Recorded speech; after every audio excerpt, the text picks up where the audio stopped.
Assalamualaikum warahmatullahi wabarakatuh. Waduh, gue belum bisa tidur nih. Jam 2.22 pagi. Lebih baik buat konten aja ya. Kali ini konten kita agak lebih eksklusif ya. Mengenai industri perhotelan. Ini biasanya terkait dengan pariwisata ya. Jadi kalau kita lihat ya, rupanya banyak hotel dijual. Ini yang di Jakarta aja ya. Tuh. Ini dari websitenya ini. lamudi.co.id.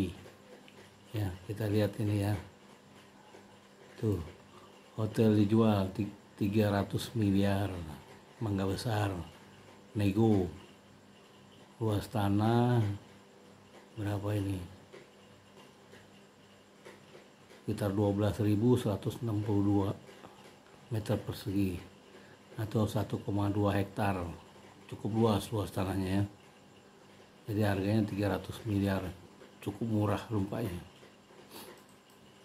300 miliar. Mangga Besar ini kan daerah rame nih, sekarang sepi. Jakarta Pusat Hotel Bintang 3 berjalan lancar. Pinggir jalan, bukan berjalan lancar, aktif masih jalan ya. 69 miliar ya. Ini situsnya Lamudi ya. Nah ini kita ke bawah, ini masih banyak lagi nih hotel dijual 25 miliar. Seluruh Jakarta yang namanya hotel itu bintang 4 ke bawah banyak yang dijual ya, di 5 wilayah Jakarta. Nah ini Holiday Express 325 miliar. Cideng 70. Yang kecil-kecil juga banyak yang dijual karena nggak ada penghuninya lagi, jadi operasionalnya rugi. Lebih baik jual. Mungkin juga pemiliknya butuh dana. Nih kan Hotel Swiss Bell ini terkenal sekali hotelnya. 300 miliar. Luas tanah 3.793 meter persegi. 300 miliar. Sekarang kalau mau jual rata-rata hotel pakai harga. Data udah lengkap di halaman pertama ya. Kalau dulu kan bisik-bisik. Sekarang data harus lengkap. Kemang. Direct owner nego sampai jadi. Waduh. Harga 39 miliar itu direct nego. Daerah Kemang. Jadi hotel ini dijual karena udah rugi operasionalnya, penghuninya. Jadi penghuninya itu udah nggak ada lagi gitu yang tinggal di hotel ya, pariwisata itu menurun kinerjanya. Itu sebagai dampak dari pandemi 2021 baru terasa saat ini ke industri hotelnya gitu. Mereka udah nggak tahan lagi gitu karena operasionalnya rugi terus. Mau nggak mau harus tutup juga kalau dalam sampai tahun depan, katakan bulan Juni ya 2024 tidak laku ini hotel, mereka harus tutup karena di pasar global itu ekonomi global ya semakin sulit gitu pada tahun 2024 mendatang ya. Mulai Juni itu sulit banget karena faktor pertama dampak dari pandemi juga di global ini baru terasa, apalagi kalau waktu itu bulan Juni China itu COVID-nya tinggi, korbannya banyak. Jadi saat ini juga banyak COVID varian-varian baru gitu ya, yang dimana belum diketahui dampaknya gitu ya. Walaupun vaksin sudah ada, dampaknya di kemudian hari belum diketahui gitu loh. Jadi faktor ekonomi juga dominan ya pasca COVID. Dan ini udah nggak bisa ditutup-tutupi lagi gitu ya, karena pemilik hotel itu udah nggak punya duit untuk ini ya. Jadi dia harus transparan, buka-bukaan aja, mau jual aja deh gitu, ibaratnya seperti itu. Dan harga ini bisa nego. Ini Jakarta ya. Ini kan lembaran pertama. Ini kalau ini ada 8 lembar, jadi kita bisa 8 halaman, bisa klik-klik ke kanan selanjutnya ya. Tapi kita nggak mau buang waktu para teman-teman nih. Nanti bisa lihat sendiri di Lamaudi ya. Nah, berikutnya hotel dijual di Bali. Masih Lamaudi juga situsnya. Ya. Di Bali juga begitu, pariwisata menurun juga. Tuh, Ubud Resort Spa jual. Ya. 65 miliar. Kuta dijual. Ya. Ini juga semua banyak dijual, jadi nanti lihat sendiri aja biar cepat aja. Ini di Bali ya. Jadi situsnya Lamudi, cari aja di Google.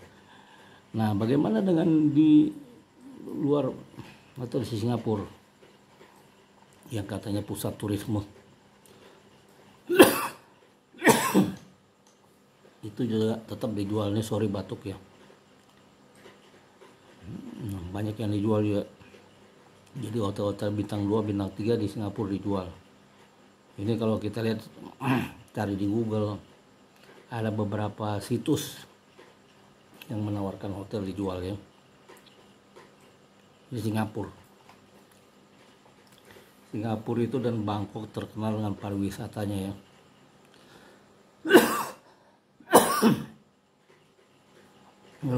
Batuk.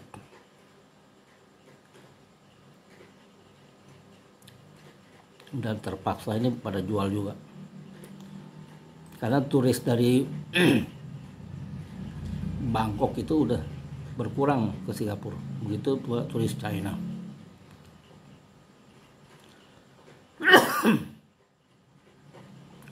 Sehingga mau nggak mau pada jual. Apalagi turis dari Indonesia udah jarang ke Singapura lagi.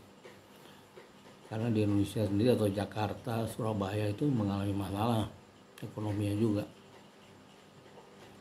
Kalau Jakarta kan seperti tadi hotel dijual juga. Terus kita lihat di Jalan Warung Buncit Raya kiri kanan sepi perkantoran, bahkan di Kuningan juga gitu, kiri kanan sepi kecuali perkantoran milik pemerintahan. Yang swastanya gedung-gedung udah banyak yang kosong. Begitu pula di Sudirman, Tamrin, TBC Matupang. Jadi penyewaan gedung-gedung juga atau untuk perkantoran paling-paling hanya tinggal sekitar 50-60% ya. Itu kan targetnya break even mungkin 85% sampai 95%. Jadi mau nggak mau ini banyak PHK juga ke depannya.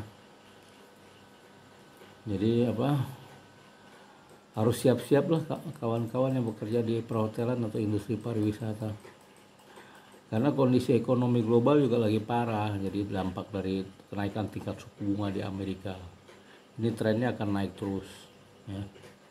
Nah, satu itu, terus perang antara Ukraina dengan Rusia. Nah, berikutnya Korea Utara juga begitu, ikut-ikutan lagi numpang ngetop lah gitu ya. Terus mengancam-ancam dengan nuklir lah, misil jarak menengah, jarak jauh. Nah, itu membuat orang semua penduduk dunia khawatir ya. Karena banyak kejadian pesawat ditembak di Rusia, pesawat Malaysian Air System jatuh, berapa ratus penumpang mati. Terus pernah juga kejadian di Iran, pesawat komersial swasta ditembak jatuh, mati sekitar 280-an. Jadi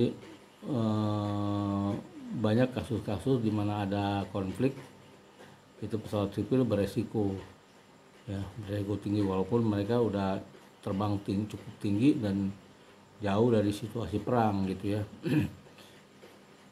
Dan itu yang secara fisiologis berpengaruh juga kepada itu ya, pariwisata. Dan di Eropa sendiri ekonomi juga caruk maruk gitu ya, dampak dari COVID lalu dan juga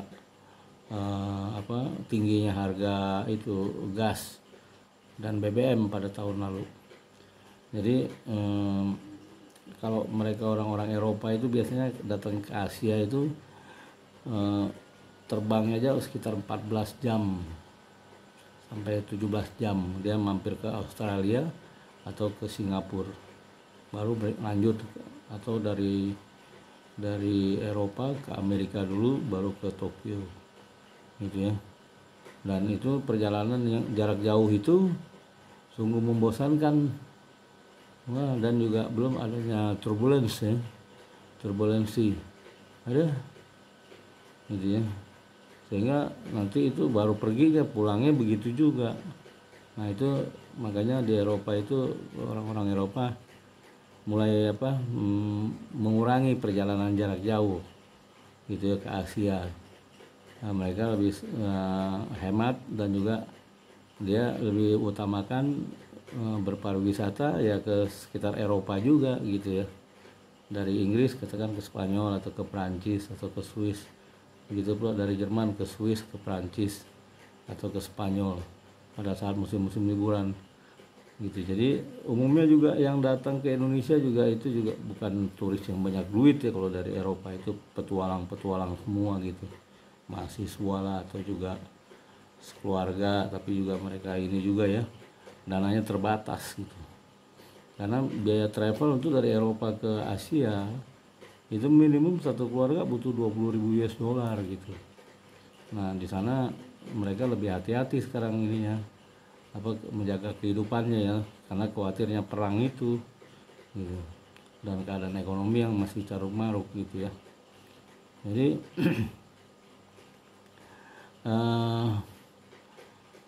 dengan banyaknya hotel dijual nih, jadi mau beli yang mana ya gitu ya.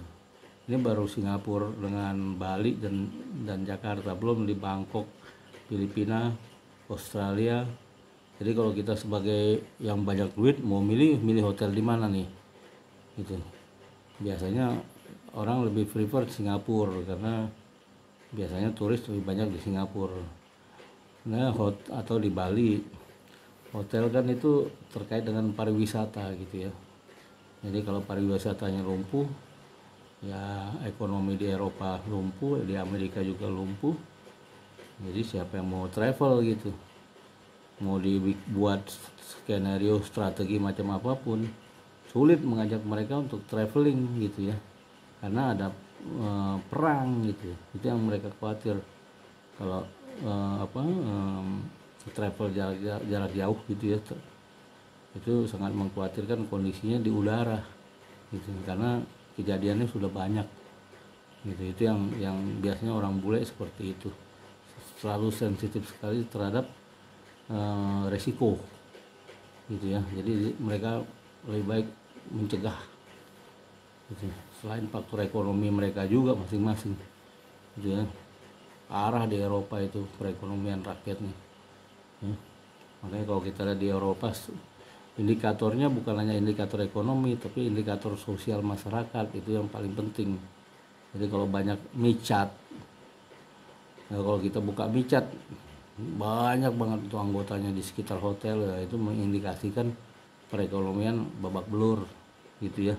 Bukan indikator-indikator ekonomi lah, inflasi lah sekian, suku bunga lah, pertumbuhan ekonomi lah, itu istilahnya itulah angka-angka itu masih dapat diragukan. Tapi kalau angka-angka yang ada di micat itu angka yang udah pasti terjadi ekonomi di sekitar itu, wilayah itu ya gitu. Jadi ya kita hanya bisa berdoa aja, mudah-mudahan terjadi yang terbaik ya, terutama bagi Indonesia, itu akan segera pulih.